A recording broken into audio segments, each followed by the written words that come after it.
పర్యటనలో ఉన్న సీఎం రేవంత్ ఇవాళ కాంగ్రెస్ చీఫ్ మల్లికార్జున ఖార్గే, సోనియా, రాహుల్ గాంధీతో సమావేశం కానున్నారు.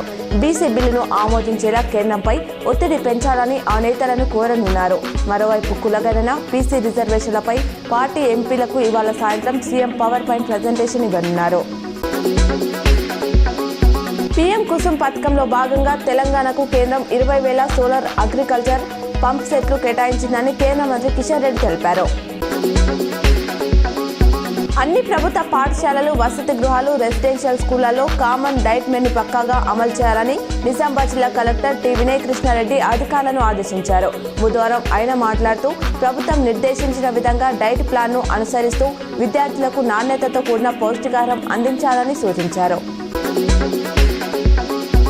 పవర్ స్టార్ పవన్ కళ్యాణ్ నటించిన Harihara Veeramallu movie premiere show సందర్భంగా ఫ్యాన్స్ హంగామా చేస్తున్నారు.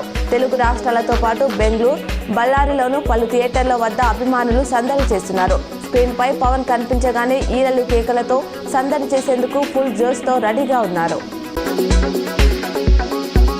రాష్ట్ర వ్యాప్తంగా పెండింగ్ లో ఉన్న స్కాలర్షిప్స్ విడుదల చేయాలని ఏబీవీపీ కన్వీనర్ శశిధర్ డిమాండ్ చేశారు.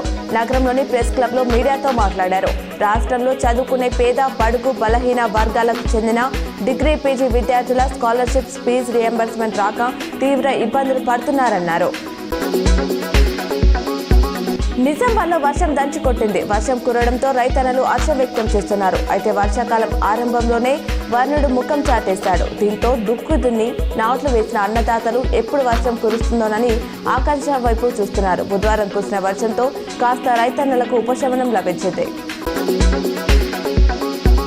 2 రోజుల యూకే పర్యటనలో భాగంగా ప్రధాని మోదీ లండన్ చేరుకున్నారు. ఈ మేరకు మోదీ ట్వీట్ చేశారు. ఇరు దేశాల మధ్య ఆర్థిక భాగస్వామ్యానికి ముందుకు తీసుకెళ్లడంలో ఈ పర్యటన సహకరిస్తుందని తెలిపారు.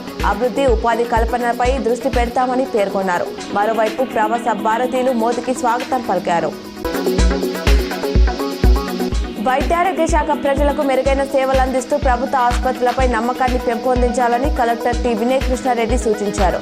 సమీకృత జిల్లా కార్యాలయం నుంచి బుధవారం కలెక్టర్ వీడియో కాన్ఫరెన్స్ ద్వారా ప్రభుత్వ ఆసుపత్రులు, పిహెచ్సిల పనితీరును వైద్యాధికారులతో సమీక్షించారు. అక్టోబర్ నెలకు సంబంధించి ప్రత్యేక దర్శనం టికెట్లను టీటీడీ ఇవాళ విడుదల చేయనుంది. ఉదయం 10 గంటలకు ₹300 ప్రత్యేక దర్శన టికెట్లు అందుబాటులోకి రానున్నాయి. మధ్యాహ్నం 3 గంటలకు తిరుమల తిరుపతి గదుల కోటాను రిలీజ్ చేయనుంది. రాష్ట్రంలోని ఆదిలాబాద్, ఆసిఫాబాద్, మంచిర్యాల, పెద్దపల్లి, భూపాలపల్లి, ములుగు జిల్లాలో అత్యంత భారీ వర్షాలు కురుస్తాయని హైదరాబాద్ వాతావరణ కేంద్రం తెలిపింది. ఆ జిల్లాలకు రెడ్ అలర్ట్ జారీ చేసింది. కరీంనగర్, కొత్తగూడెం, మహబూబాబాద్, వరంగల్, హన్మకొండ, నిజామాబాద్ జిల్లాలో భారీ వర్షాలు కురుస్తాయని ఆరెంజ్ హెచ్చరికలు జారీ చేసింది.